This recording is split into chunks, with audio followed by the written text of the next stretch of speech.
नमस्कार, कार्यक्रम लेट्स टकमा यहाँलाई स्वागत छ। म श्रीधर उपाध्याय। सामुदायिक रेडियो विजय एफएम 101.6 हरेक साताको सोमबार, बुधबार र शुक्रबार बिहान 11 बजे यो कार्यक्रम सुन्न सक्नुहुनेछ। यो कार्यक्रम तपाईँले फुर्सदमा सुन्नका लागि विजय एफएमको वेबसाइटमा रहेको पडकास्टमा जानुपर्नेछ। यसैगरी यो कार्यक्रम सुन्न विजय एफएम र let's talk YouTube channel subscribe गर्नुहोला। आजको श्रृङ्खलामा कृषि कर्ममा सफलता प्राप्त गर्दै जानुभएका युवा किसान कृषि अभियन्ता विष्णु भट्टसँग कुराकानी गर्दैछौँ। श्री स्वस्तानी घाँस स्रोत केन्द्र बेडाबारीका प्रोपाइटर समेत हुनुहुन्छ।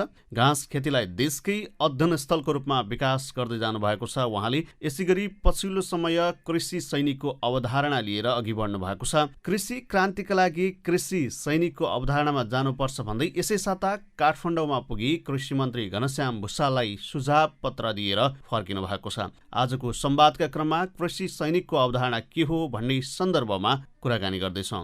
विष्णुजी, यहाँलाई कार्यक्रममा स्वागत छ। धन्यवाद श्रीधर सर।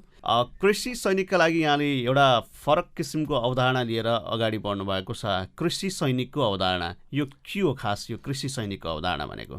वास्तवमा भन्दा पर्दाखेरि श्री सर, कृषि सैनिक भनेको एउटा नेपालभित्रका यस्ता सैनिक फोर्स हो जुन आज हाम्रो चाहिँ राष्ट्रिय स्तरका सैनिकहरूले तपाईँको देशको सुरक्षा, सीमाका सुरक्षा र देशमा आइपर्ने प्राकृतिक विपत्तिहरूसँग चाहिँ तपाईँको सामना गर्ने एउटा चाहिँ टिम हो। त्यसै गरी हाम्रो राष्ट्रिय कृषि सैनिक भनेको चाहिँ अलिकति पृथक यो विश्व परिवेशमै आएको तपाईँको यो कोभिड पछिका दिनहरूले निम्त्याउने भोकमरी जुन जीवनमा सबैभन्दा ठुलो कुरो तपाईँको चाहिँ दैनिक आहारका कुरा हुन्छन्। यी दैनिक आहारहरू चाहिँ तपाईँको चाहिँ उत्पादन नहुने अवस्थामा चाहिँ मैले चाहिँ धेरै नै चिन्तन गरेर मूर्त रूप दिनको लागि चाहिँ एउटा सैनिकी तरिकाले चाहिँ काम गर्यो भने हाम्रो जस्तो अब संसारमै नभएको तपाईँको चाहिँ भगवान्ले नै तपाईँको चाहिँ उत्पादन गरेको चाहिँ तपाईँको चाहिँ एउटा ग्रिन हाउस आफैमा सीमित रहेको अवस्थामा यस्तो ग्रिन हाउसबाट चाहिँ तपाईँको चाहिँ धेरै नै तपाईँको चाहिँ उत्पादन लिएर चाहिँ तपाईँको चाहिँ विश्व बजारसँग चाहिँ हामी चाहिँ पुग्न सक्ने एउटा चाहिँ माध्यम भएको हुनाले म कृषि सैनिकलाई नै जोड दिएको हो। यो चाहिँ खासमा यसमा चाहिँ कृषि सैनिकले के गर्छन्, अब यो अवधारणा लिएर अगाडि बढ्नु भएको छ, किन जरुरी छ यति बेला, सैनिकले के काम गर्छन्, खास यसमा चाहिँ कृषि सैनिकले कसरी काम गर्छन्, के काम गर्छन् यसमा चाहिँ? वास्तवमा भन्नुपर्दाखेरि हाम्रा सैनिकहरू तपाईँको चाहिँ तालिम प्राप्त किसानहरू हुनेछन् जुन चाहिँ तपाईँको चाहिँ अशिक्षित अनपढ छन्। उहाँहरूले गर्न सक्ने चाहिँ काम चाहिँ के छ त्यो चाहिँ हामी छुट्याएर हामी उहाँहरूलाई दिन्छौँ। तालिम प्राप्त चाहिँ तपाईँको चाहिँ जुन जनशक्ति छ त्यसलाई चाहिँ कुन क्षेत्रमा चाहिँ रुचि छ त्यो अनुसारको चाहिँ तपाईँको चाहिँ हामीले चाहिँ विभिन्न क्याटेगोरी छुट्याएर उहाँहरूलाई चाहिँ त्यसमा लगाइन्छ। सिपको आधारमा तपाईँको शैक्षिकताको आधारमा तपाईँको चाहिँ सम्पूर्ण कुराहरू सुचारू गर्न सक्ने क्षमतावान व्यक्तिहरूलाई तपाईँको अफिसियल कामहरू दिएर चाहिँ हामीले चाहिँ त्यसमा चाहिँ राखिन्छ। त्यसरी नै हाम्रो तल्लो तह बिचको तह माथिल्लो तह गर्दै हामीले चाहिँ तिनीहरूको विभाजनसहित तपाईँको जसरी चाहिँ सैनिकहरूले चाहिँ तपाईँको चाहिँ मासिक तलबहरू पाउनुहुन्छ त्यसरी नै उहाँहरूलाई चाहिँ मासिक तलब भत्ता सम्पूर्ण कुराहरू चाहिँ दिने तरिकाले चाहिँ हामी चाहिँ विभाजित तरिकाले चाहिँ तपाईँको चाहिँ विभिन्न पदहरूमा राखेर उहाँहरूलाई चाहिँ हामीले चाहिँ यो क्षेत्रमा चाहिँ हामी चाहिँ निर्माणको लागि चाहिँ हामी लिएर आउँछौँ। खासमा अब यो सैनिक कृषि सैनिकको अवधारणा छ, तपाईँ जुन मोडालिटीमा जान खोज्नु भएको छ, यहाँहरू युवाहरू मिलेर यो कामलाई अगाडि बढाउने भन्ने यहाँहरूको सोच हो कि यसलाई राज्यले अवलम्बन गरिदिनुपर्छ? यो राज्यसँग तपाईँहरूको माग के हो, पहिला यो प्रश्न पारिदिनुहोस्। वास्तवमा भन्दाखेरि मैले राष्ट्रिय कृषि सैनिक भनिसकेका छु। राष्ट्रिय कृषि सैनिक भनेको यो चाहिँ राष्ट्रकै तपाईँको आवश्यक कुरो हो यो है। आज मैले एउटा अवधारणा चाहिँ लिएर आएँ तर चाहिँ मैले चाहिँ समग्र राष्ट्रलाई नै फाइदा हुने कुराले चाहिँ मैले चाहिँ समग्रमा लिएर आएको हुनाले यो राज्य यो राष्ट्र नै लागेर चाहिँ यस निर्माणमा चाहिँ जुट्नुपर्ने चाहिँ आवश्यकता छ। अब तपाईँले ठ्याक्कै यही अवधारणा लिएर कृषि मन्त्री घनश्याम भुसाललाई पनि केही दिन पहिले 2 दिन पहिले चाहिँ काठमाडौँमा पुगेर भेटेर आफ्नो अवधारणा अथवा सुझाव पत्र प्रदान गरेर फर्किनु भएको छ। के थियो खास त्यो सुझाव पत्रमा उहाँ जुन अवधारणा बुझाउनु जानुभएको थियो, के थियो त्यसमा? वास्तवमा भन्नुपर्दाखेरि मैले जुन अवधारणालाई चाहिँ विकास गर्ने क्रममा चाहिँ मेरो चाहिँ तपाईँको एउटा फर्म सञ्चालन भइरहेको अवस्था छ। त्यो फर्ममा जति पनि चाहिँ तपाईँको कृषक दाजुभाइहरू आउनुहुन्थ्यो र उहाँहरूलाई मैले सुनाउँदाखेरि धेरै नै उत्साहित हुनुभयो उहाँ। वास्तवमा भन्यो भने धेरै किसानहरूलाई चाहिँ किसान गर्छु भन्ने एउटा चाहिँ परिकल्पना छ, सुरुवाती छ, तर त्यसमा आउने विभिन्न अवरोधले गर्दाखेरि उहाँहरू त्यसमै अल्झिरहनु भएको छ। वास्तविक तपाईँको चाहिँ किसानहरू सफल कार्ययोजनामा पुग्न सक्नु भएको छैन।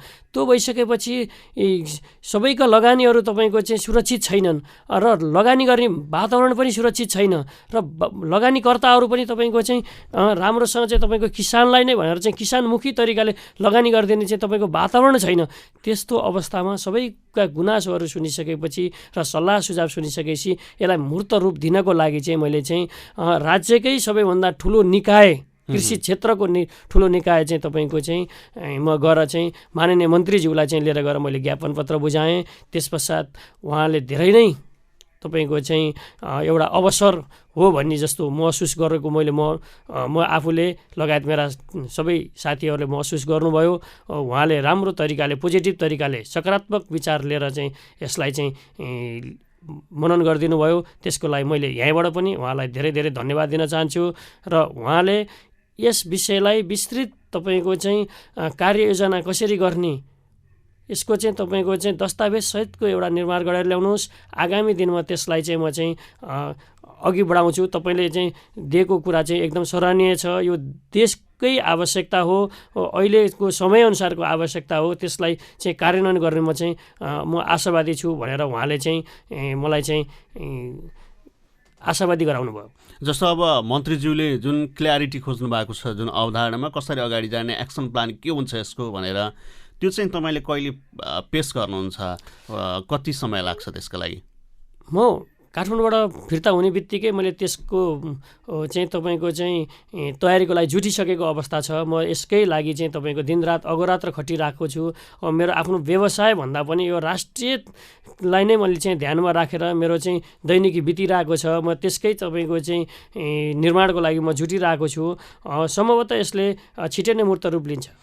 अब कृषि सैनिकको अवधारणा उठाउने तपाईँले चाहिँ सानो प्रोजेक्टमा अथवा तपाईँ जुन 12 बिघामा घाँस खेती गर्दै हुनुहुन्छ, इभन त्यही नै किन नहोस्, अथवा तपाईँको टोलमा, वार्डमा सानो प्रोजेक्टमा चाहिँ यो कामलाई गरेर देखाएर यस्तो हुन्छ है, यो इक्जाम्पल भनेर त्यो सुरुवात गर्नुभएको छ कि छैन? के छ सानो प्रोजेक्टमा चाहिँ यो काम गर्ने त्यस्तो सुरुवात गर्नुभएको छ?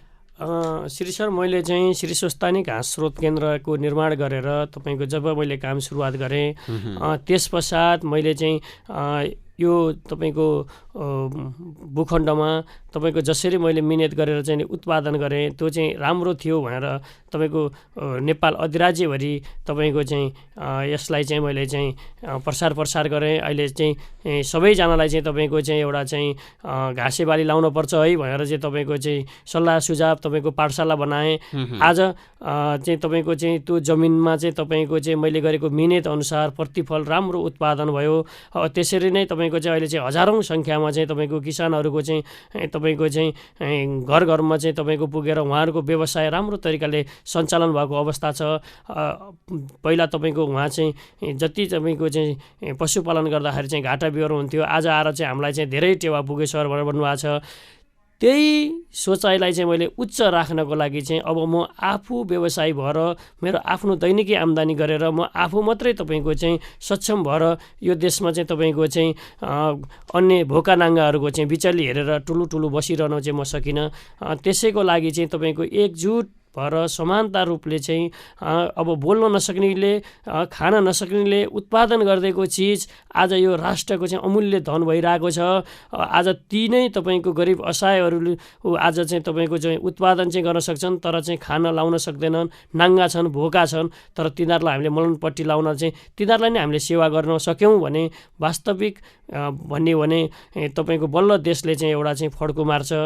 हजुरको ती किसानहरू चाहिँ तपाईँको आज चाहिँ त्यो कर्म थलोमा काम गर्न नसकेर, बारीमा काम गर्न नसकेर आज दिनानुदिन तपाईँको खाडीमा जाने चाहिँ तपाईँको लहरको छ। वास्तवमा भन्यो भने खाडीलाई बारीमा परिणत भइसकेको छ र आज हाम्रा बारीहरू सबै खाडीमा चाहिँ भावनात्मक भयो होइन। जस्तो यहाँले सानो प्रोजेक्टमा चाहिँ सानो एरियामा चाहिँ जुन कृषि सैनिकको अवधारणा छ, पहिला चाहिँ यसलाई चाहिँ मूर्त रूप दिनको लागि चाहिँ यो अहिले त अमूर्त नै छ होइन, मूर्त रूप दिनको लागि सानो प्रोजेक्टमा त्यस्तो केही सोच छ यहाँको? यस्तो थियो, मैले चाहिँ आफ्नै तरिकाले चाहिँ सैनिकी निर्माण गरेर तपाईँको चाहिँ अहिले चाहिँ मसँग भइरहेका 12-15जना चाहिँ तपाईँको चाहिँ श्रमिकहरूलाई तिनीहरूलाई नै मूर्त रूप दिएर मैले सञ्चालन गरेँ भन्ने जुन सोच अघि आइरहेको थियो है, त्यो सोचमा चाहिँ के भयो भने एकाएक मेरो परिवर्तन भयो। किनभने हामी सानो क्षेत्रफलमा चाहिँ तपाईँको सफलताको काम गरेर मात्रै पुगिरहँदो रहन्छ। राष्ट्रव्यापी रूपले गऱ्यो भने अहिले मैले भनेको चाहिँ तपाईँको चाहिँ दिनानुदिन विदेश गइरहेको चाहिँ तपाईँको चाहिँ अवस्था, लाखौँ युवाहरू विदेश गएको अवस्था छ। तर मैले 10जनालाई मात्रै यहाँ रोकेर हुँदैन, तिनै लाखौँ युवाहरूलाई चाहिँ यही देशमा चाहिँ रोकेर उहाँहरूलाई चाहिँ तपाईँको सम्मान तरिकाले यही देशमा चाहिँ उत्पादनमा लगायो भने पक्कै पनि त्यसले चाहिँ तपाईँको विकास गर्छ। सानो आकारमा यो अवधारणा सुरु नगरी राष्ट्रिय स्तरमा मन्त्रीज्यूलाई भेट्नु, कतै पहिले जुन कृषिका अभियन्ताहरू हुनुहुन्थ्यो उहाँहरू कृषि कर्मभन्दा पनि अलिकति चर्चा बटुल्नलाई यो काम गरिरहने, त्यस्तै विष्णुजी पनि कतै चर्चा बटुल्नको लागि यो गरिरहनु भएको त छैन नि भन्ने एक किसिमको आकाङ्क्षा र यो आशंकालाई चाहिँ कसरी यहाँले चाहिँ यसको जवाब दिनुहुन्छ? प्रत्येक कुरामा सकारात्मक र नकारात्मक सोचहरू हुन्छ। हेर्नुहोस्, मान्छेहरूले नराम्रो कुरा सोच्यो भने नराम्रै हुन्छ। तर मैले चाहिँ मेरो चाहिँ सुरुवाती अवस्थादेखि नै मैले सकारात्मक एउटा सोच र विचार बनाएर गएको छु। मैले व्यक्तिगत लाभको लागि काम गर्ने भए मैले आफ्नो तरिकाले नै तपाईँको आफ्नै प्रोजेक्ट बढाउँथेँ। मैले चाहिँ मनङ्गे धन चाहिँ आम्दानी गर्न सक्थेँ। तर मलाई चाहिँ आफू मात्रै अगाइरहेको अवस्थामा छिमेकी भोको रह्यो भने त्यो अवस्था पनि राम्रो हुँदैन। किनभने सबैलाई बाँच्नुपर्छ, सबैजना बाँच्यो भने यो धरतीमा म पनि रहन्छु भन्ने चाहिँ मेरो चाहिँ आफ्नो एउटा चाहिँ विचार विमर्श भएको हुनाले मैले यसलाई राष्ट्रव्यापी रूपले चाहिँ अघि बढाएको हो। मलाई कहीँ कतैबाट पनि तपाईँको चाहिँ ठुलो हुनु छैन। म एउटा साधारण किसानको छोरो हो। म भोलि पनि तपाईँहरूले देखिरहनुहुन्छ म साधारण किसानकै अवस्थामा रहन्छु। तर के छ भने मैले परिवर्तन भन्दा नि मेरो राज्यले परिवर्तन गर्न चाहिँ तपाईँको चाहिँ आवश्यकता छ भन्ने मेरो ठहर हो। विष्णुजी, तपाईँले अब यो जुन अभियान चाहिँ अलिकति राष्ट्रिय स्तरबाट सुरु गर्ने, राष्ट्रिय केन्द्रीय नेतालाई नै भेट्नुभयो होइन, मन्त्रालयसम्म पुग्नुभयो, यो चाहिँ अलिकति पालिका स्थानीय स्तरबाट यो सुरुवात गर्छु भन्ने चाहिँ लागेन? तपाईँ आफै गैँडाकोट क्षेत्रमा रहेको व्यक्ति, गैँडाकोट यही पालिकाबाट सुरु गर्छु यो अभियान भन्ने सोच चाहिँ यो चाहिँ के थियो, किन आएन यो चाहिँ? वास्तवमा भन्दाखेरि श्री सर, तपाईँले भनेको कुरा मलाई धेरै नै चाहिँ चित्तबुद्ध भयो। मैले चाहिँ धेरैचोटि वडामा चाहिँ तपाईँको चाहिँ गएर रिक्वेस्ट गरिराखेको अवस्था थियो। तपाईँको नगरपालिकामा पनि मैले धेरै सन्देशहरू पठाइरहेको अवस्था थियो। तर के छ भने हाम्रो म कुनै राजनीतिसम्ममा जोडिएको व्यक्ति रहेन। यो देश भनेको राजनीतिक जो व्यक्ति चाहिँ तपाईँको चाहिँ टाँसिँदैन त्यो व्यक्तिले कुनै पनि चान्स पाउँदैन यो मुलुकमा। र राजनीतिले कुनै पनि उत्पादन गरेर यो देशका जनतालाई पाल्दैन। यो देशका जनतालाई पाल्न कृषि क्षेत्र नै चाहिन्छ। र सबैभन्दा पिछडिएको क्षेत्र भनेको तपाईँको कृषि क्षेत्र, चाहे स्थानीय स्तरबाट होस्, चाहे तपाईँको चाहिँ मिडियाबाट होस्, चाहे तपाईँको सरकारबाट होस्, हरेक क्षेत्रबाट तपाईँको चाहिँ कृषि क्षेत्रलाई पछाडि पारेको क्षेत्र हो। आज मेरो फार्ममा देश विदेशका विज्ञहरू आएर चाहिँ तपाईँको चाहिँ अनुसन्धानकर्ताहरू आएर चाहिँ तपाईँको चाहिँ एउटा रिसर्च गर्न हुने, हेर्न हुने, अवलोकन गर्न हुने। यद्यपि यहीँ नगरपालिकामा भएका विभिन्न पदमा ओदामा बसेका व्यक्तिहरू चाहिँ मेरोमा जानु भनेको उहाँहरूलाई चाहिँ धेरै टाढाको कुरो भइरहेछ। त्यसो भएर समाजबाट पनि, राज्यबाट पनि, तपाईँको सम्पूर्ण चाहिँ तपाईँको स्थानीय निकायबाट पनि हेला भएको पेसा भनेको कृषि हो। तर यो पेसालाई चाहिँ जतिसुकै हेला गरे पनि हाम्रो यात्रा अघि बढिरहन्छ। मैले चाहिँ आफ्नो चाहिँ एउटा विवेक प्रयोग गरेर तपाईँको चाहिँ एउटा चाहिँ सकारात्मक सोचलाई चाहिँ यहाँ कसैले पनि साथ नदिएको अवस्थामा म केन्द्रीय स्तरबाट जुन कृषि कर्म छ त्यसलाई चाहिँ स्थानीय स्तरबाट चाहिँ स्थानीय सरकारबाट सपोर्ट भएन भन्ने तपाईँको गुनासो? यद्यपि मलाई मैले यति राम्रो सफलतासँग काम गर्दा त मेरो चाहिँ स्तरमा चाहिँ आइपुग्दाखेरि त उहाँहरूले चाहिँ कुनै पनि सपोर्टिङ गर्न चाहिँ चाहनुहुन्न भने तपाईँको जिरो स्टेपमा तपाईँको भर्खर चाहिँ ताते गरेर कृषिमा आउन लागेको युवा चाहिँ तपाईँको त्यहीँ ढलिरहेको अवस्था हुन्छ भन्ने चाहिँ तपाईँको चाहिँ कसरी चाहिँ कृषि चाहिँ तपाईँको क्रान्ति सम्भव हुन्छ यो चाहिँ तपाईँको नगरपालिकाको तपाईँको कार्यपालिकाको तपाईँको कुनैको पनि ध्यान भएन भन्ने हिसाबले मैले चाहिँ कृषि कर्म कृषि क्रान्ति गर्ने भनेर बाँझो रहेका जग्गा पनि त जोत्दै हिँडेको थियो नि त एकपटक त केही महिना पहिले। त्यो पनि एउटा चाहिँ साउनको भेल जस्तो भएर गुडुल्किँदै मडालिँदै आयो, जुन हामीलाई चाहिँ कोभिडले चाहिँ सुरुवातमा चाहिँ निकै नै तपाईँको त्रसित बनाएको थियो। त्यो अवस्थामा सुरुवाती भयो तपाईँको हप्ता 10 दिनसम्म त्यो चाहिँ बेसरी नै तपाईँको चाहिँ मडालिँदै गयो, हप्ता 10 दिनपछि बिलाउँदै गयो। अहिले हेर्नुहोस् त त्यसको पुनः निगरानी कुन दिन र कुन ठाउँमा भएको छ। गैंडाकोटको कृषि अभियान र पालिकाका कार्यक्रमप्रति तपाईँको दृष्टिकोण चाहिँ के हो? अब अलिकति क्लियर पारिदिनु न। वास्तवमा भन्यो भने स्थानीय चुनावपछि विभिन्न स्थानीय निकायहरूले आफ्नो क्षेत्रभित्रै रहेर कृषिजन्य उत्पादनको विकासको क्रम जोडिरहेको अवस्थामा साबिक मुकुन्दपुर गाविस नेपालभरिकै दुध उत्पादनमा चाहिँ उच्च स्थानमा रहेको अवस्थामा आज आएर गैंडाकोट नगरपालिका चाहिँ बनिसक्दाखेरि पनि दुध उत्पादनमा त न्युजिल्यान्ड भनेर चाहिँ सो कथन गर्दै आएका छौँ। त्यही त त्यस्तो अवस्थामा आज सिङ्गो नगरपालिका बनिसक्दाखेरि पनि नगरपालिकाबाट चाहिँ तपाईँको चाहिँ 2% पनि ध्यान आकर्षण नभएको अवस्था छ। प्रोजेक्ट कुनै पनि किसानलाई भनेर गैंडाकोट नगरपालिकाले एक अंश पनि काम नगरेको अवस्था छ। वास्तवमा भन्ने भने मेयर साहेबलाई गएर सोध्ने हो भने तपाईँको चाहिँ कृषि क्रान्तिको लागि हामी जुटिसकेका छौँ, हामी एउटा कृषि अभियान अघि बढिसकेका छ उहाँले भन्नुहुन्छ। उहाँले आजसम्म गर्नुभएको भनेको 2-4 वडाहरूमा एउटा दुईटा गैर प्रजातिका बोकाहरू बाँड्न सिवाय उहाँहरूले चाहिँ नगरपालिकाबाट चाहिँ कृषि क्षेत्रमा केही काम गर्न सक्नुहुन्न। तर जनप्रतिनिधिले चाहिँ हामीले त खुबै काम गर्यौँ भन्नुहुन्छ। प्रदेशबाट केन्द्रबाट हामीले बोरिङ भट्टाभट खनेका छौँ, अनि बाँझो जग्गा जोतेका छौँ, कागती खेतीको लागि पहाडी क्षेत्रमा चाहिँ पकेट क्षेत्रको स्थापना गरेका छौँ, वार्डमा पकेट क्षेत्र कृषिका लागि पकेट क्षेत्र भनेका छौँ भनेर त धेरै भन्नुभएको छ। नीति तथा कार्यक्रममा ती कार्यक्रमहरू त प्रशस्तै छन्। फेरि तपाईँ एउटा किसान भएको नाताले फेरि गैंडाकोट पालिकाले केही पनि गरेको छैन भन्नुहुन्छ।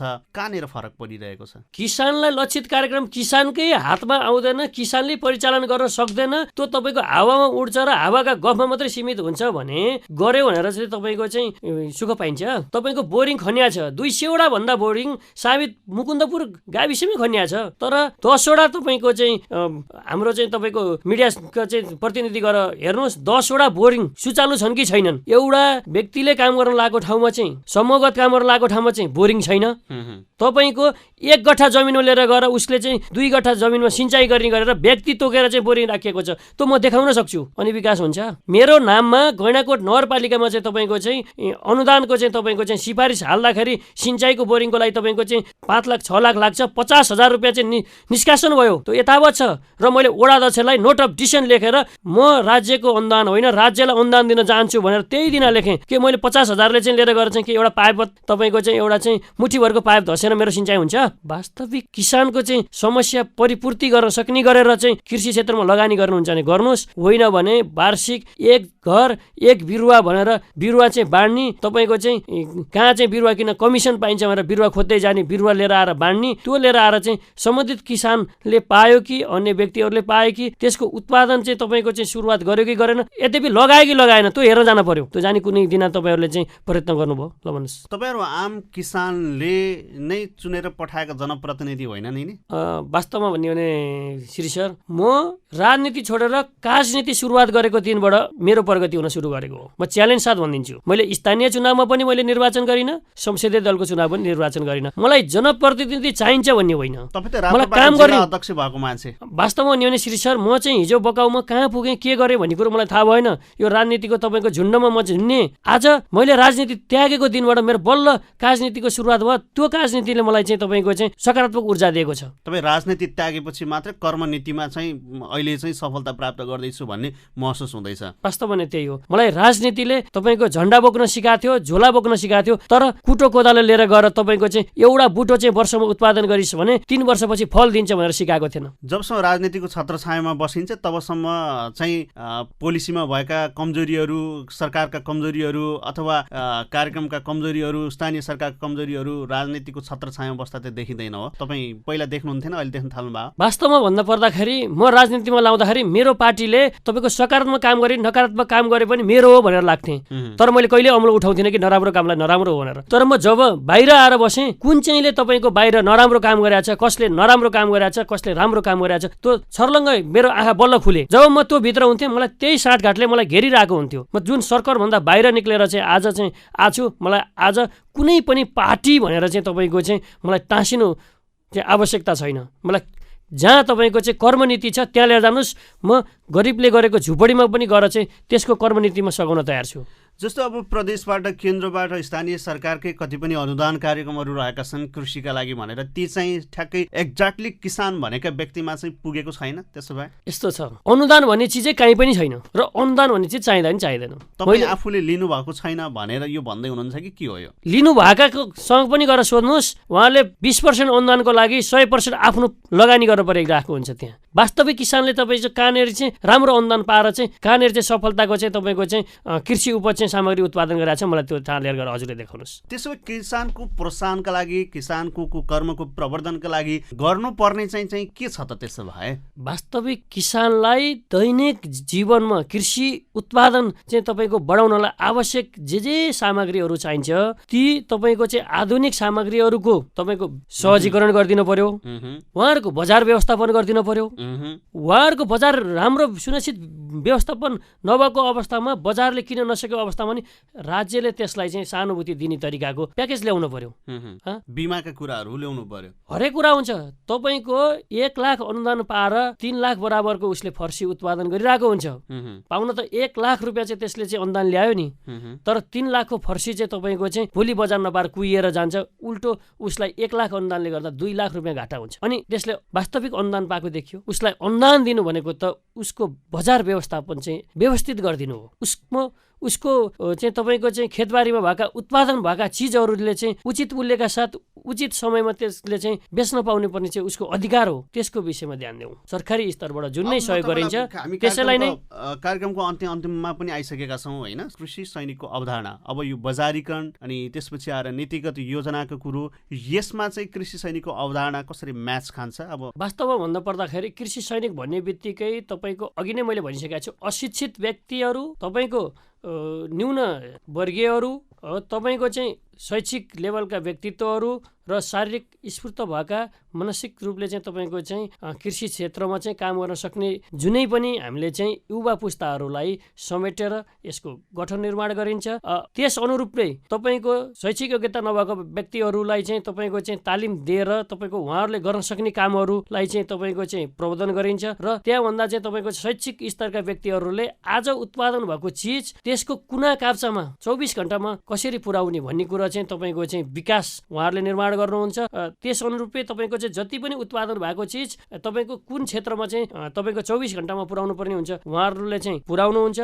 त्यो क्षेत्रमा चाहिँ तपाईँको चाहिँ एउटा चाहिँ तपाईँको चाहिँ शैक्षिक लेभलबाट काम सुरु हुन्छ। विष्णुजी, समय दिनुभयो यहाँले, जुन एउटा नयाँ अवधारणा अगाडि सार्नु भएको छ त्यसको लागि यहाँलाई म थप शुभकामना दिन चाहन्छु। यहाँले सफलता प्राप्त गर्दै जानु होला। हस्, धन्यवाद। जुन चाहिँ तपाईँको चाहिँ अमूल्य समय चाहिँ हाम्रो विजय एफएमले दिनुभयो, उहाँलाई लगायत सम्पूर्ण टिमहरूलाई धेरै धेरै धन्यवाद दिन चाहन्छु। र आजसम्म मैले जति पनि कर्म गरिरहेको छु यो विजय एफएम जसरी नै अन्य सञ्चार माध्यमहरूले सुचारू गरिदिनु भयो भने पक्कै पनि हाम्रो चाहिँ अभियान सफल हुन्छ। धेरैचोटि यसरी नै मौका दिनुभएको छ, धेरै आभारी छु। हस्, धन्यवाद। उहाँ हुनुहुन्थ्यो युवा किसान कृषि अभियन्ता विष्णु भट्ट।